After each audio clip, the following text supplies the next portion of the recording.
এমন পরিবেশে এটা দেয় যেটা নোংরা পরিবেশে দেয় অনেকে।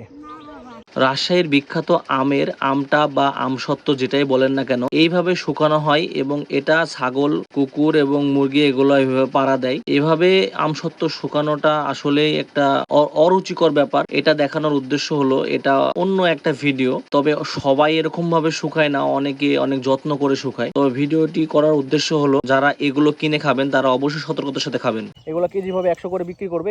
এটা আবার বাজারজাত হওয়ার পরে এটা রিফাইন করে ছোট ছোট বাচ্চাদের যে চাটনি বলে, আমের আচার বলে, ওই আচারটা তৈরি হবে।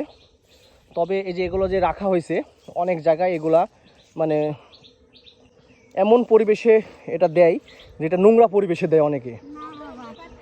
হ্যাঁ, মানে নোংরা পরিবেশে দেয়। কুকুর আছে, মুরগি, ছাগল এগুলো পাড়া দেয়।